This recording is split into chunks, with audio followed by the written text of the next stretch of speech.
Hello everyone and welcome back to UGC NET mentor. I hope you are doing well guys. आज की इस video में हम बात करेंगे how to become a government teacher.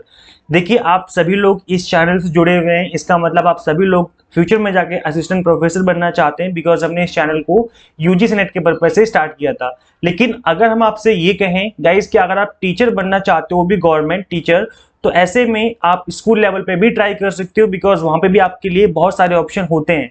और जैसे कि आपको पता चल गया होगा अभी तक कि 2023 के बाद से यूनिवर्सिटी लेवल पे पीएचडी कंपलसरी हो जाएगी। तो ऐसे में आप स्कूल लेवल पे भी टीचिंग के लिए एक एडिशनल प्लान लेके चल सकते हो, फिर एक अपने सेफ साइड रख करके चल सकते हो कि हमारे पास अगर हम फ्यूचर में असिस्टेंट प्रोफेसर नहीं बन पाए या कुछ ऐसा हुआ तो हम एटलीस्ट स्कूल में हम टीचिंग कर पाए। तो चलिए, मैं आज की इस क्लास में, आज की इस वीडियो में बताऊंगा कि क्या क्या अपॉर्चुनिटी होती है आपके पास। आई थिंक इस तरह के टॉपिक के बारे में कोई बात नहीं करता है, बट मैं आपको कंप्लीट गाइड करने वाला हूं, बिल्कुल बेसिक से लेकर के एडवांस लेवल तक, और बताऊंगा किस किस लेवल पे आप टीचिंग कर सकते हो और किस तरीके से इन फील्ड में इस पोस्ट पे आपका रिक्रूटमेंट किया जाता है। तो चलिए स्टार्ट करते हैं इस वीडियो को, और मेक श्योर कि आप इस वीडियो को आराम से तसल्ली से पूरा देख लें ताकि आपको हर चीज अच्छे से क्लियर हो जाए। गाइस, सबसे पहले मैं आपको बता दूं कि यहाँ पर 4 लेवल होते हैं टीचिंग के अपने इंडिया में। अगर हम अपने इंडिया की बात करें तो सबसे पहले लेवल पे आता है पीआरटी, जो कि होता है प्राइमरी टीचर। ये वो लेवल है जहां पर आप फर्स्ट से 5th क्लास तक की टीचिंग करते हो।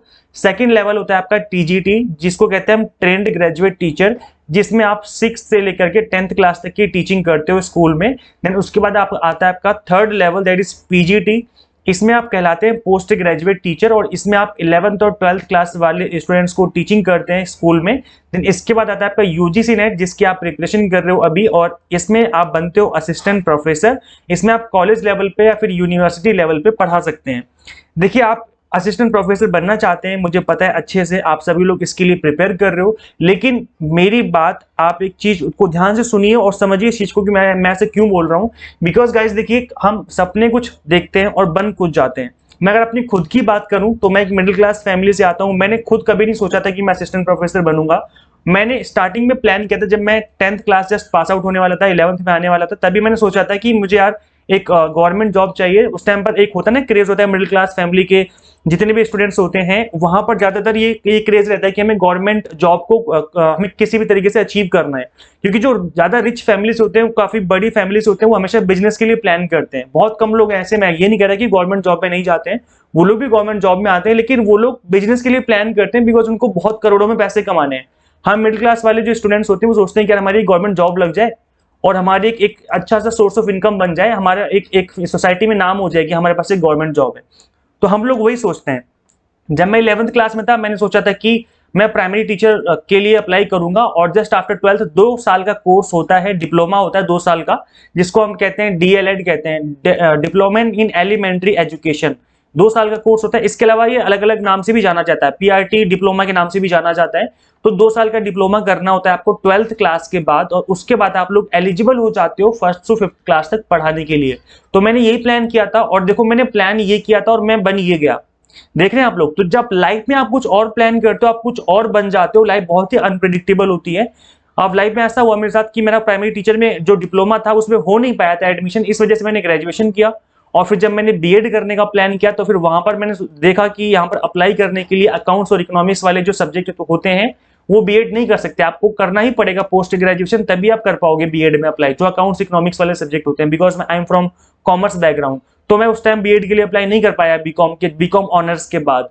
फिर मुझे एमकॉम करना पड़ा, और एमकॉम करने के बाद फिर मैंने सोचा कि जब मैंने एमकॉम ही कर लिया तो फिर मैं यूजीसी नेट क्यों ना दूं, मैं क्यों करूं बीएड। उस टाइम पर मैंने ऐसा सोच लिया, और यूजीसी नेट देने के बाद मैं असिस्टेंट प्रोफेसर बन गया। तो आप देख सकते हैं कि लाइफ में किस तरीके से चीजें चेंज हुई, और सभी के लाइफ में ऐसा ही होता है कि हम सोचते कुछ है, बन कुछ और जाते हैं। इसलिए आपके पास एक एक्स्ट्रा प्लान जरूर होना चाहिए लाइफ में, कि हम अगर हम ये नहीं बन पाए तो एटलीस्ट हम ये तो बन ही जाएंगे। तो मैं इसीलिए आपको सेफ साइड लेके चल रहा हूँ गाइस। देखिए, अभी क्या है कि आने वाले साल में from next session most probably 1 साल का हो जाएगा बीएड। ओनली 1 ईयर का बीएड होने वाला है, और 1 साल का बीएड होते ही आप लोग 1 साल का बीएड कर सकते हो। बिकॉज 1 साल कैसे निकल जाता है पता भी नहीं चलता। तो मैं आपको बताऊंगा स्टार्टिंग से लेकर के एंड तक कि क्या क्या क्वालिफिकेशन रिक्वायर्ड रहती है इनमें आपकी रिक्रूटमेंट के लिए। अगर हम बात करें पीआरटी प्राइमरी टीचर की, तो यहाँ पर रिक्रूटमेंट के लिए आपको 12th क्लास पास होना जरूरी है। इसके बाद आपका एक 2 साल का डिप्लोमा होता है। डिप्लोमा करने के बाद आप 1st से 5th तक पढ़ा पाते हो। टीजीटी की बात करें तो इसमें आप किसी भी स्ट्रीम में ग्रेजुएट होने जरूरी है। अगर आप ग्रेजुएट हैं और आपने बीएड किया हुआ है तो आप यहाँ पर टीचिंग कर सकते हो 6 to 10th क्लास तक के स्टूडेंट्स के लिए। आप टीचर बन जाओगे, गवर्नमेंट टीचर, आप अप्लाई कीजिए। देखिए यहाँ पर अगर हम बात करें स्कूल लेवल की टीचिंग की, मैं दोनों की बताऊंगा कि दोनों के एडवांटेज, देखो दोनों के एडवांटेज है, इसका भी एडवांटेज है, इन तीनों के भी एडवांटेज है। अगर हम बात करें एडवांटेज की तो इन तीनों के केस में बहुत ज्यादा वैकेंसी निकलती हैं, एक बार में 8-8 हजार, 10-10 हजार, 15-15 हजार वैकेंसी आती है एक बार में। और अगर हम बात करें यूजीसी नेट की तो वैकेंसी काफी कम होती है कॉलेज लेवल पे, 100 वैकेंसी, 200 वैकेंसी, 400, 500 इस तरह की से वैकेंसी आती है। 400 500 बहुत कम आती है, 200 300 के अराउंड ही रहती है वैकेंसी। तो ये एक आपको एडवांटेज मिलता है कि वहां पर जो वैकेंसी है बहुत बड़े लेवल पे निकलती है। टीजीटी को समझ में आ गया कि आपने किसी भी स्ट्रीम से ग्रेजुएशन किया, देन उसके बाद आपने बीएड किया, उसके बाद आप यहाँ पर कर सकते हो टीचिंग। पीजीटी के लिए कई स्टूडेंट्स ऐसे हैं जो कि कंफ्यूज रहते हैं कि पोस्ट ग्रेजुएट के लिए आपने कोई भी आपने मास्टर डिग्री कर ली और उसके बाद अगर आपने नेट क्वालिफाई कर लिया तो आप टीचिंग कर सकते हो पोस्ट ग्रेजुएट लेवल पे। ऐसा नहीं होता है भाई, नेट जो है वो आपका कॉलेज लेवल के लिए, यूनिवर्सिटी लेवल के लिए, नेट का कोई लेने देना नहीं है। पीजीटी के लिए, पीजीटी के लिए आपको मास्टर डिग्री के साथ साथ या तो आपने बीएड किया हो या फिर आपने एमएड किया हो, इसमें से कोई एक चीज रिक्वायर्ड रहती है। तो जनरली मास्टर और बीएड ही वाले जो ज्यादातर स्टूडेंट्स अप्लाई करते हैं, और आपने एमएड किया तो भी आप अप्लाई कर सकते हो। तो पीजीटी के लिए आपके पास मास्टर डिग्री प्लस बीएड का होना जरूरी है। अगर हम बात करें यूजीसी नेट के लिए, जो कि आप कॉलेज लेवल या फिर यूनिवर्सिटी लेवल पे टीचिंग करते हो, तो यहाँ पे क्या होता है कि आपको असिस्टेंट प्रोफेसर बनने के लिए आपके पास मास्टर डिग्री होना जरूरी है, प्लस आपने यूजीसी नेट का एग्जाम क्वालिफाई किया हो। ये दो रिक्वायरमेंट होती हैं, कोई भी मिनिमम 55% के साथ होता है मास्टर डिग्री की रिक्वायरमेंट। अगर आप रिजर्व कैटेगरी से तो 50% भी हो सकता है, ये हर जगह रहता है। इसमें भी यही वाली रिक्वायरमेंट है और इसकी इसमें भी यही होता है कि अगर आप ग्रेजुएट है तो 55% की मार्क्स के साथ, और अगर आप रिजर्व कैटेगरी तो 50% के साथ। तो इसमें ये रिक्वायरमेंट रहती है। अगर हम बात करें कॉलेज यूनिवर्सिटी लेवल पे, तो यहाँ पर 2023 के बाद से ये बोला जा रहा है कि पीएचडी कंपलसरी हो जाएगी। अभी नोटिफिकेशन आया नहीं है, सुन लो मेरी बात ध्यान से, कि पीएचडी बोला जो जा रहा है कि कंपलसरी हो जाएगी 2023 जुलाई में, इसका जाकर के नोटिफिकेशन आएगा। और उस केस में भी यूनिवर्सिटी लेवल पे होगी, जो स्टेट लेवल की कॉलेज होते हैं, जो स्टेट गवर्नमेंट वैकेंसी निकालती है, स्टेट गवर्नमेंट निकालती है, उस केस में नेट ही चलता रहेगा।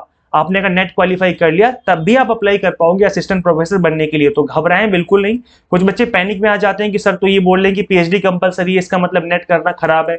बिल्कुल भी खराब नहीं है। अगर आपने नेट क्वालिफाई कर लिया तो दो एडवांटेज रहेंगे, आप असिस्टेंट प्रोफेसर भी बन सकते हो स्टेट लेवल कॉलेज में, और आपके लिए पीएचडी में एडमिशन लेना काफी ईजी हो जाता है। ठीक है, तो दो एडवांटेज रहते हैं। तो नेट की वैल्यू तो है, ऐसा बिल्कुल भी नहीं कि नेट की वैल्यू नहीं है। अब गाइस आई होप आपको सारी चीजें समझ में आ गई होंगी। मैं आपको क्यों बोल रहा हूँ कि आप लोग 1 साल का बीएड के लिए प्लान करें, बिकॉज 1 साल के बीएड करने के बाद आपके पास एक बहुत बड़ी अपॉर्चुनिटी होती है जहां पर एक बल्क में वैकेंसी आती है। अगर वहां पे आप अप्लाई करेंगे तो डेफिनेटली यहाँ पे बहुत ज्यादा चांस होते हैं as compare with this level की, जहां पर वैकेंसी काफी कम रहती है। तो आपके ज्यादा चांस रहेंगे, तो हो सकता है वहां पे आपका जल्दी से सिलेक्शन भी हो जाए। तो इसलिए मैं आपको बोल रहा हूँ कि 1 साल का जो बीएड है वो प्लान कर लीजिए। हो सकता है कि नेक्स्ट सेशन से ऐसा हो जाए, अभी इस सेशन से तो नहीं है, नेक्स्ट सेशन से हो जाएगा कि 1 साल का जो है आपका बीएड इंप्लीमेंट हो जाए। तो आप लोग बीएड के लिए भी फ्यूचर में प्लान कर लीजिए। मैंने आपको सारी चीजें बता दी हैं। इसके अलावा अगर हम बात करेंगे फाइनली सैलरी की, तो सैलरी जो है पीआरटी की वो रहती है 40 से 45 हजार के आसपास। अब ये कोई फिक्स सैलरी नहीं, बिकॉज अलग अलग स्टेट में अलग अलग सैलरी हो सकती है। मुंबई में ज्यादा सैलरी होती है, अगर हम बात करें यूपी की या किसी दूसरे स्टेट की, वहां सैलरी कम होती है। ऐसा होता है एचआरए की वजह से, जो आपका हाउस रेंट अलाउंसेस होता है और डियरनेस अलाउंस, महंगाई भत्ता जो होता है। तो अलग अलग शहरों में अलग अलग, हमारे जो इंडिया के शहर हैं, अलग अलग महंगाई का लेवल होता है। इस वजह से सैलरी भी थोड़ा ऊपर नीचे हो जाती है। ठीक है, तो सैलरी फिक्स नहीं है, ये आपके स्टेट वाइज थोड़ा सा डिफर करती है कि स्टेट कौन सा है, कहाँ पे आपकी पोस्टिंग हो रही है। ऐसी टीजीटी की सैलरी जो होती है 50 हजार से 55 हजार के अराउंड आपकी सैलरी रहती है, और 60 हजार तक भी पहुंच जाती है किसी किसी स्टेट में। तो ये भी डिपेंड करता है कि किस स्टेट में आपकी भर्ती हुई है। पीजीटी की बात करें तो आपकी सैलरी 60 से 65 हजार के आसपास स्टार्टिंग में मिलती है, और ये भी आपसे से ज्यादा 70 हजार तक हो सकती है अगर हम बात करें अलग अलग स्टेट की। और यूजीसी नेट अगर आपने क्वालिफाई कर लिया, असिस्टेंट प्रोफेसर लग गए किसी कॉलेज में, तो अगर आप किसी स्टेट लेवल की कॉलेज में लगे हो तो 60 to 65 से 70 के आसपास सैलरी स्टार्ट होती है आपकी, या आपकी इन हैंड सैलरी होती है स्टार्टिंग के फर्स्ट मंथ की बता रहा हूं मैं, स्टेट लेवल कॉलेज में। और अगर आपका किसी सेंट्रल यूनिवर्सिटी में हो गया तो उस केस में 90 हजार सैलरी होती है आपकी स्टार्टिंग में फर्स्ट मंथ की सैलरी 90 से 93-94,000 अराउंड आपको मिलती है पर मंथ सैलरी। तो ये आपकी सैलरी होती है सेंट्रल यूनिवर्सिटी में। तो नो डाउट सैलरी तो काफी अच्छी होती है सेंट्रल यूनिवर्सिटी में, लेकिन आपको इसके लिए काफी मेहनत भी करनी पड़ेगी वहां पर रिक्रूटमेंट करवाने के लिए। तो गाइस ये थे आपके कुछ लेवल, आई होप आपको समझ में आ गया होगा। अभी भी आपके मन में कोई भी डाउट है तो प्लीज कमेंट कर देना, रिप्लाई करके मैं आपकी हेल्प कर दूंगा। और अगर आप लोग चाहते हो कि मैं आपको टीजीटी, पीजीटी या पीआरटी के लिए और अच्छे से गाइड करूं कि किस तरीके से इसके एग्जाम होते हैं, किस तरीके से रिक्रूटमेंट का प्रोसेस रहता है, कब फॉर्म निकलते हैं, और बीएड कहां से करें, कैसे करें, क्या डिस्टेंस, जैसे इग्नू वगैरह से भी, इग्नू भी बीएड कराती है तो क्या इग्नू से बीएड कर सकते हैं। अगर आप लोग चाहते हैं सभी टॉपिक पे वीडियो बनाएं तो आप लोग इस वीडियो के नीचे कमेंट कर देना ताकि मैं उस टॉपिक पे वीडियो बना दूं आपके लिए। और साथ ही चैनल को सब्सक्राइब जरूर कर लें ताकि आपको अपकमिंग वीडियोस के सभी नोटिफिकेशन मिलते रहें। आई होप आपको वीडियो अच्छी लगी होगी। वीडियो को ज्यादा से ज्यादा शेयर कर देना सभी फ्रेंड्स के साथ।